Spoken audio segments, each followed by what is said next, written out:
অধ্যায় 452 বেনসনের সিদ্ধান্ত।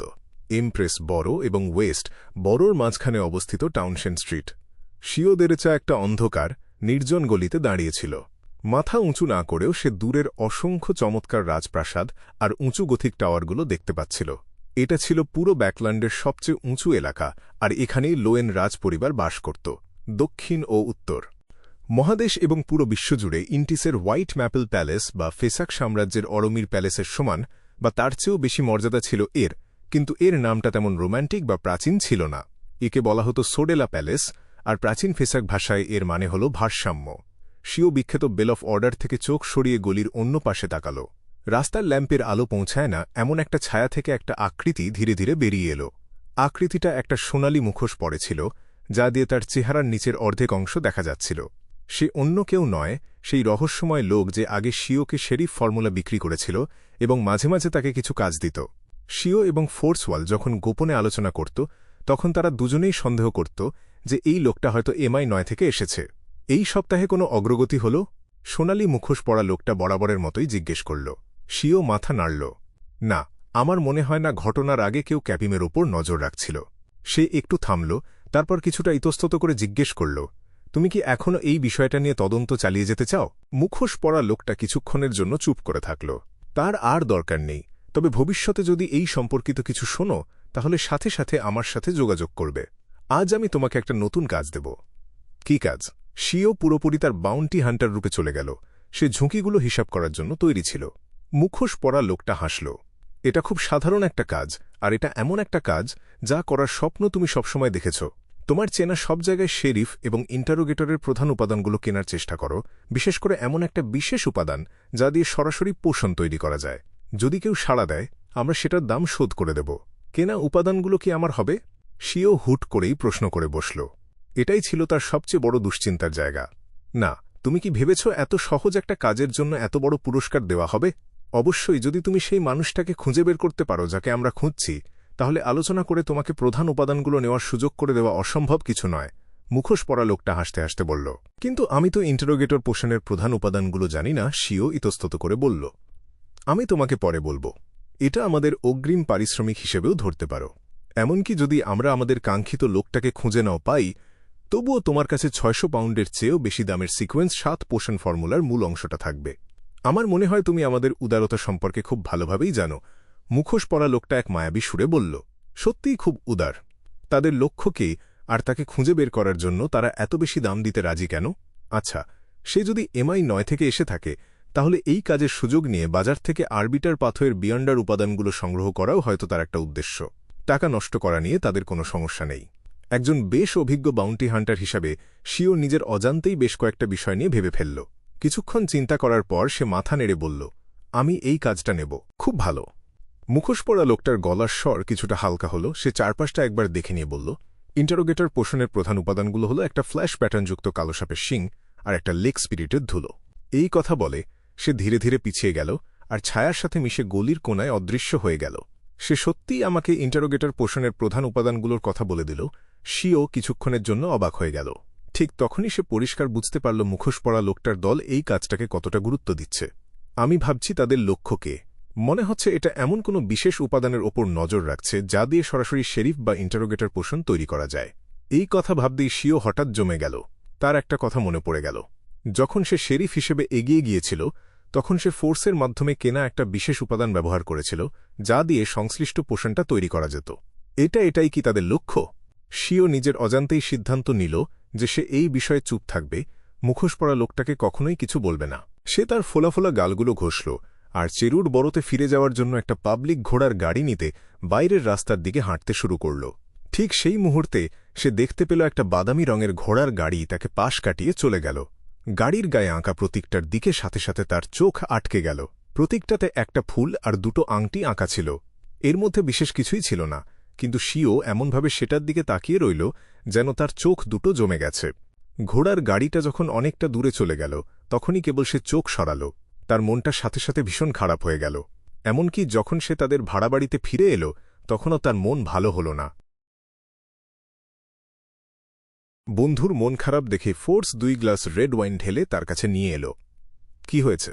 সে শিওর উল্টো দিকে বসে একটা গ্লাস তার দিকে এগিয়ে দিল। শিও রেড ওয়াইনের দিকে তাকিয়ে রইল। পুরো 2 মিনিট চুপ থাকার পর সে কিছুটা ভাঙা গলায় বলল, ফিরে আসার পথে আমার পরিচিত একজনের সাথে দেখা হয়েছিল। কে সে? ফোর্স আগ্রহী হয়ে জিজ্ঞেস করল। ভিকনট স্ট্র্যাটফোর্ড। শিও কোনো কিছু বিস্তারিত না বলেই উত্তর দিল। ফোর্স একটু ভেবে বলল, এই ভিকনট কি রাজকীয় রক্ষীদের ক্যাপ্টেন? একজন বেস্ট সেলিং উপন্যাসের লেখিকা হিসেবে সে প্রায়ই সাহিত্য ভালোবাসেন এমন অভিজাতদের কাছ থেকে আমন্ত্রণ পেত এবং মাঝে মাঝেই বিকালের চা চক্র আর ভোজসভায় অংশ নিত। একজন লেখিকা হিসেবে তথ্য সংগ্রহের পেশাগত অভ্যাসের কারণে সে নিজে থেকেই বিখ্যাত অভিজাতদের সম্পর্কে আরও বেশি জানার চেষ্টা করত। এমনই একটা পার্টিতেই ভিকনট গ্লেইন্টের সাথে তার পরিচয় হয়েছিল। হ্যাঁ, সে একসময় আমার বাবার ডেপুটি ছিল। সেও কিছুটা কষ্ট নিয়ে বলল, তোমার বাবা? ফোর্স জানত যে শিও একটা পতন হওয়া অভিজাত পরিবার থেকে এসেছে আর তার কিছু গোপন ব্যাপার আছে, তবে সে বিস্তারিত কিছু জানত না। শিও রেড ওয়াইনের গ্লাসটা তুলে নিল এবং এক ঢোকে পান করল। গলায় আটকে গিয়ে সে কয়েকবার কাশল। নিজেকে শান্ত করে সে বলল, আমার পরিবার একসময় অভিজাতদের অংশ ছিল। আমাদের সুসময় আমার পরিবার আর্ল প্যালাটাইন হিসেবেও কাজ করেছে। Earl palatine? সেটা আবার কি পদ? ফোর্স অর্ধেক কৌতূহল আর অর্ধেক বন্ধুর মন ভালো করার চেষ্টা নিয়ে জিজ্ঞেস করল। এটা রাজপরিবারের মুখপাত্র হওয়ার সমান। সিংহাসনের সবচেয়ে কাছের অভিযাত্রা এই পদে থাকে। শিও পুরনো কথা মনে করে বলল, তার মুখটা আনন্দে উজ্জ্বল হয়ে উঠল। সেই সময় থেকে আমাদের পরিবারের এমন জমিদারি ছিল যা একজন সত্যিকারের আর্লের থাকার কথা, কিন্তু আমার বাবার সময় সেটা আর ততটা বিখ্যাত ছিল না। তবুও সাবেক রাজা ক্ষমতাশালী উইলিয়াম অগাস্টাস 6 বিশ্বাস আমাদের ওপর ছিল। সে হাউসহোল্ড গার্ডস ডিভিশনের নেতা আর রাজকীয় রক্ষীদের ক্যাপ্টেন ছিল। তার গলার স্বর ধীরে ধীরে বিষণ্ণ হয়ে গেল, কারণ নিজের কষ্টটা লুকিয়ে রাখা তার জন্য কঠিন হয়ে পড়ছিল। কিন্তু 7 বছর আগে তার বিরুদ্ধে একটা বিদ্রোহে অংশ নেওয়ার অভিযোগ আনা হয়, আর শেষ পর্যন্ত তার মৃত্যুদণ্ড দেওয়া হয় এবং তার অভিজাত উপাধি আর জমিদারি কেড়ে নেওয়া হয়। এর কারণে আমার পরিবারের পতন হয়, আর আমার পরিবারের অনেকেই কোনো কারণ ছাড়াই মারা যায়। বেঁচে থাকার জন্য আমরা আমাদের পদবি বদলে ফেলি আর ইস্ট টাকার কাউন্টি ছেড়ে চলে আসি। আমি বিশ্বাস করি না যে আমার বাবা কখনো বিদ্রোহে জড়াতে পারে। সে রাজপরিবারের প্রতি এতটাই অনুগত ছিল যা দেবীর প্রতি তার বিশ্বাসের চেয়েও বেশি। এর জন্য যাই হোক, আমি আমার মা আর আমার ছোট ভাইকে রেখে ব্যাকল্যান্ডে চলে আসি। আমি নিজেকে উন্নত করার একটা সুযোগ খুঁজছিলাম, এই আশায় যে আমি আমার পরিবারের গৌরব আর আমার বাবার সম্মান ফিরিয়ে আনতে পারব।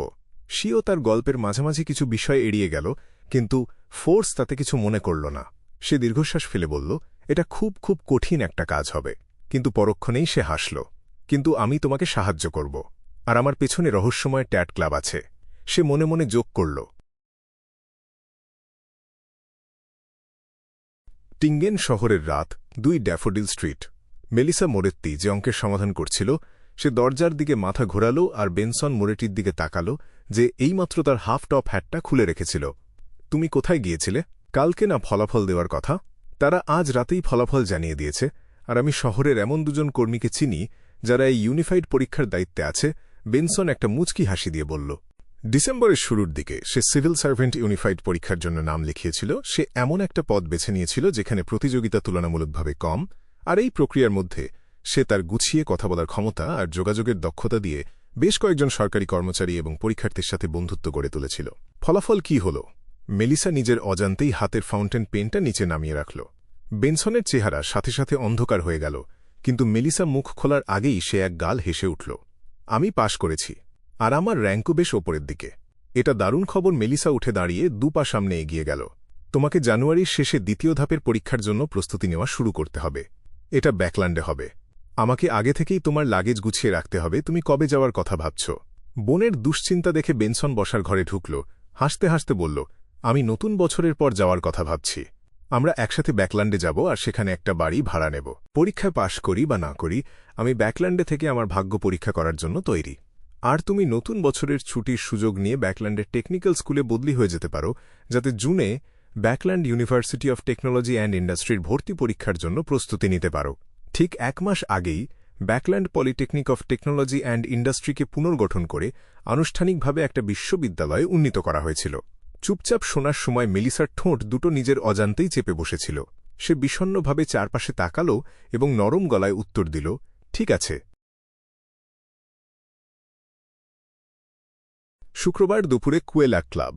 ক্লাইন মোরেত্তি বাইরে বেরিয়ে এলো আর প্রিন্স অ্যাডেসাকের রেড রোজ ম্যানরের দিকে যাওয়ার জন্য একটা ঘোড়ার গাড়ি ভাড়া করল। তালিম ডুমন্ট তার মৃত্যুর কয়েকদিন আগে এই জায়গাতেই গিয়েছিল। একজন যোগ্য গোয়েন্দা হিসেবে সে যদি সেখানে কোনো তদন্ত না করে তাহলে তাকে দেওয়া 100 পাউন্ডের কোনো যোগ্যতাই তার থাকবে না। যাই হোক না কেন, আমাকে এখনও একটা বিশ্বাসযোগ্য অভিনয় চালিয়ে যেতে হবে। ক্লাইন ঘোড়ার গাড়িতে বসে জানালার বাইরের দৃশ্য উপভোগ করতে করতে বিড়বিড় করে বলল। সকালের অনুশীলনের পর সে তার ক্ষমতার প্রতিটি দিকের উন্নতি সম্পর্কে মোটামুটি একটা ধারণা পেয়েছিল। ফ্লেম কন্ট্রোলিং, ফ্লেমিং জাম্প আর অন্যান্য বিয়ন্ডার ক্ষমতাগুলো প্রায় 30% শক্তিশালী হয়ে গিয়েছিল। এয়ার বুলেটের শক্তি আর পানির নিচে শ্বাস নেওয়ার পাইপের দৈর্ঘ্য কয়েক গুণ বেড়ে গিয়েছিল। তার ডিভিনিশন আর যুদ্ধের দক্ষতাও অনেকখানি উন্নত হয়েছিল। পেপার ফিগারিন সাবস্টিটিউট আর ড্যামেজ ট্রান্সফারের তেমন কোনো পরিবর্তন হয়নি, কিন্তু তার আধ্যাত্মিকতা বেড়ে যাওয়ার কারণে এই ক্ষমতাগুলো ব্যবহারের সংখ্যা বেড়ে গিয়েছিল। দীর্ঘ রাস্তার ঝাঁকুনি পেরিয়ে ক্লাইন অবশেষে রেড রোজ ম্যানরে পৌঁছাল এবং প্রবেশপথে পাহারারত রেড রোজ ম্যানরের সৈন্য দুজনকে তার আসার উদ্দেশ্য জানাল। খবরটা পৌঁছানোর পর তার সেই আগের প্রিন্স অ্যাডেসাকের খানসামার সাথে দেখা হল। আপনি এখানকার সবাইকে জিজ্ঞাসাবাদ করতে পারেন। সাদা চুলের বয়স্ক খানসামা একটু থামল, তারপর যোগ করল, শুধু ওই ভদ্রমহিলা ছাড়া। আমি তো এটাই চাই। আমি কোনো ঝামেলায় জড়াতে চাই না। ক্লাইন স্বাভাবিকভাবেই হাসল। ঠিক আছে,